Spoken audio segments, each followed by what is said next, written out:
अगर आपको ये वीडियो पसंद आया तो प्लीज इसे अपने दोस्तों के साथ शेयर करें, लाइक करें, आपके अपने चैनल अपनी क्लास को सब्सक्राइब करें और बेल आइकन को प्रेस करना ना भूलें। Thank you very much, have a nice day. अब हम लोग बात करेंगे जो हम लोगों ने पिछले वीडियो में जहां पर बात खत्म की थी कि अर्थव्यवस्था में मुख्य समस्याएं क्या क्या होती हैं, कौन कौन सी समस्याएं हैं जो केंद्रीय प्रश्न है, केंद्रीय समस्याएं हैं। पहली समस्या है, हम लोग थोड़ा बात कर चुके हैं लेकिन अब हम लोग इसको थोड़ा सा डिटेल में बात करेंगे और आपको समझ में आएगा कि इन प्रश्नों का कितना ज्यादा महत्व है। पहली समस्या क्या है, किन वस्तुओं का उत्पादन किया जाना चाहिए और कितनी मात्रा में। हम लोगों ने बात की थी जब पसंद और नापसंद की, तो इस वाले प्रश्न से उसको जोड़ा था।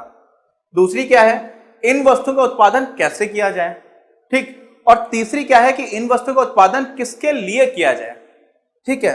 तो ऐसे सुनने में इसमें मजा नहीं आता है कि क्या बता दिया, मतलब कौन सी वस्तुओं का उत्पादन हो, किसके लिए हो, कैसे हो, है ना।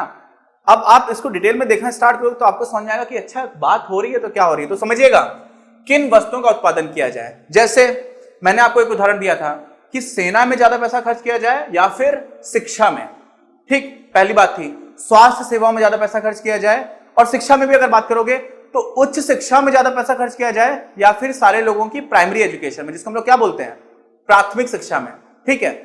दूसरा, शिक्षा आपने छोड़ दिया। अब मान लीजिए खेती की बात आ जाती है, तो खेती में मान लीजिए मेरी शर्ट है और ये कॉटन की शर्ट है। कॉटन क्या होता है, क्या बोलते हैं, सूती, ठीक है। तो सूती कपड़े की शर्ट है, तो सूत जो होता है ना, कॉटन होता है, वो कहां उगता है, खेत में उगता है।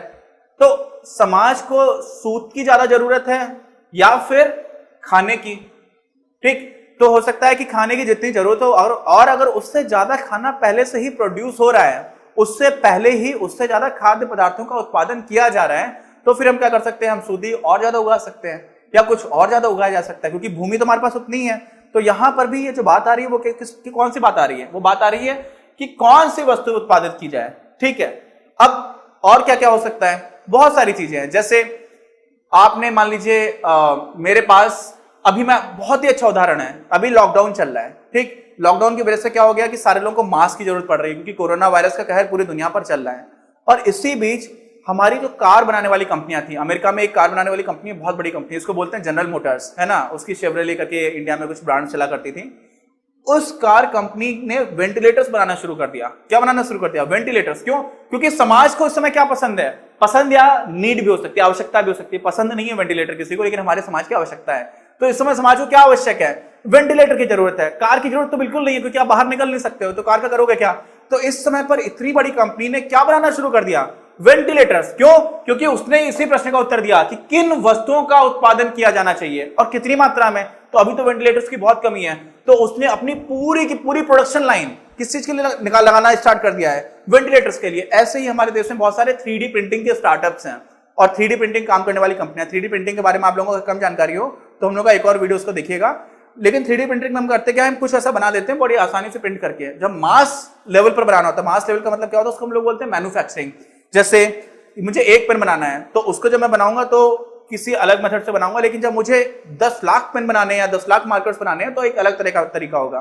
तो 3D प्रिंटिंग अच्छा तब होता है जब हमें कुछ कुछ चीजें बनानी होती है। ऐसे में कुछ डॉक्टर्स के लिए एक फेस शील्ड आती है, ठीक है। उसमें क्या होता है, ऐसे कांच के जैसा रहता है, और वो हमारे यहाँ 3D प्रिंटर से लोग बनाने लगे हैं। क्यों बनाने लगे हैं, क्योंकि समाज को इस समय उसकी जरूरत है। तो जो लोग भी ये सब कर रहे हैं वो क्या कर रहे हैं, किन वस्तुओं का उत्पादन किया जाना चाहिए, है ना। पहले नहीं हो रहा था, अभी क्यों हो रहा है, क्योंकि समाज में जो पसंद है, जो नापसंद है और समाज की जो आवश्यकता है वो निरंतर बदल रही है, ठीक है। तो पहले प्रश्न का उत्तर देना बहुत बहुत ही ज्यादा जरूरी है। अब दूसरी बात आ जाती है कि इन वस्तुओं का उत्पादन कैसे किया जाए। एक तो मैंने आपको अभी पहले बात करने के टाइम पर उदाहरण दे दिया कि एक पेन आपको बनाना है तो आप अलग तरह से काम करोगे, और आपको 10 लाख बनाने हैं तो फिर आप अलग तरह से काम करोगे, है ना। क्यों, क्योंकि अलग अलग तरह से काम करने पर कभी आपको फायदा होगा कि आप इस तरह से काम करोगे, जब आपको कम पेन बनाने हैं तो आपको ज्यादा फायदा होगा। लेकिन वही तरीका अगर आपको 10 लाख पेन बनाने के लिए करना पड़े तो फिर वो काफी नुकसान वाला होने लग जाएगा। तो इस वजह से हम लोग क्या करते हैं, हम लोग ये कोशिश करते हैं कि कौन सी चीज की जाए तो कैसे की जाए, जिससे कि संसाधनों का बेस्ट यूटिलाइजेशन हो, जिसको बोलते हैं हिंदी में संदोहन हो। तो संदोहन हो रिसोर्सेस का। जैसे गन्ना एक फसल होती है, गन्ना जानते हैं ना, गन्ना में कुछ भी ऐसा नहीं होता जो बेकार चला जाए। गन्ने का क्या क्या करते हैं, गन्ने का हम लोगों ने पहले तो पूरा रस निकाल लिया, उस शक्कर भी बन गई, उससे गुड़ भी बन गया। उसके बाद से जो बचा खुचा है उसको भी हम लोग खाद बनाने में यूज कर लेते हैं। कुछ भी ऐसा हिस्सा नहीं होता गन्ने का जो कहीं भी बर्बाद हो जाए, तो गन्ने का हम लोग पूरा संदोहन कर लेते हैं। ऐसे ही किसी भी संसाधन का पूरा संशोधन करना। जैसे अभी हमारे यहाँ धूप बेकार चली जाती है, गर्मी पड़ती है, सब लोग बोलते हैं हाय हाय इंडिया में वैसे ही बहुत गर्मी रहती है। तो हमारे यहाँ जो गर्मी है, हम उसी को ऊर्जा, सौर ऊर्जा को कितने अच्छी तरह से यूटिलाइज कर सकते हैं। तो संसाधनों का सबसे अच्छा संदोहन हो, ये हमारा प्रयास रहता है। और उसके लिए हम लोगों को किसकी जरूरत पड़ती है? तकनीकी की। तो यहां पर जो बात है उत्पादन कैसे किया जाए, इसमें एक और क्वेश्चन भी आता है।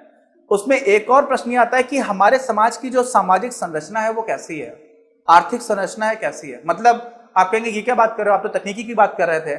जैसे हमारे यहाँ पर जो हमारी राज्य सरकारें हैं, जो हमारी भारत सरकार है, देश की सरकार है, उसके पास कई बार इस तरह का काम आता है कि आप सड़क बनवाओ।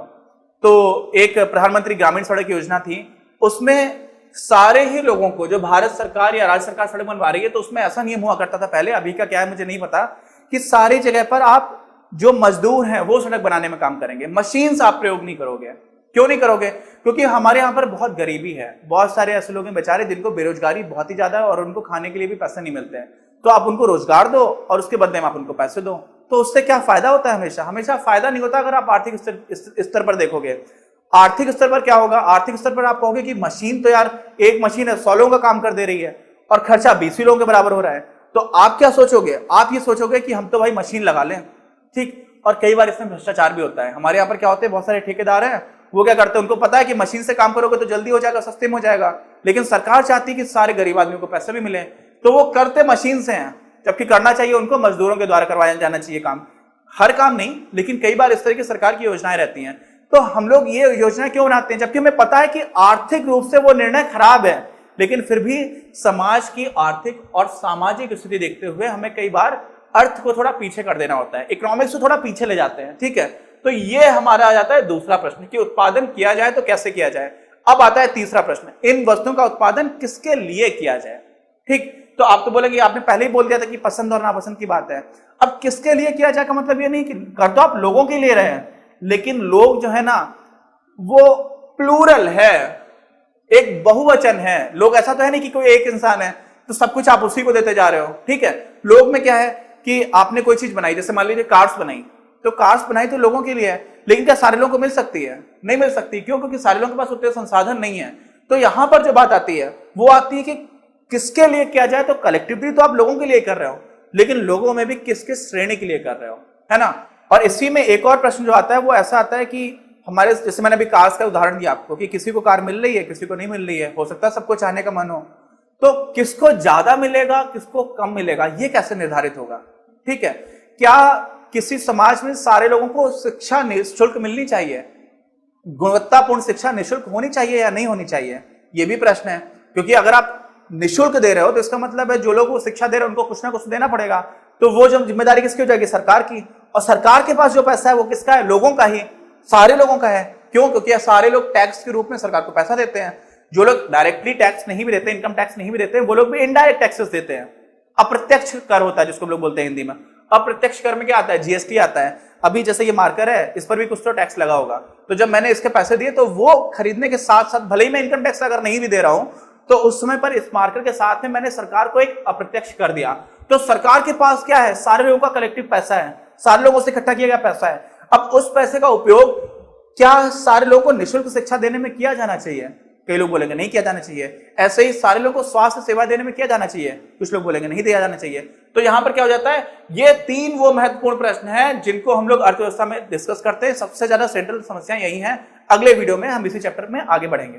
अगर आपको ये वीडियो पसंद आया तो प्लीज इसे अपने दोस्तों के साथ शेयर करें, लाइक करें, आपके अपने चैनल अपनी क्लास को सब्सक्राइब करें और बेल आइकन को प्रेस करना ना भूलें। Thank you very much. Have a nice day.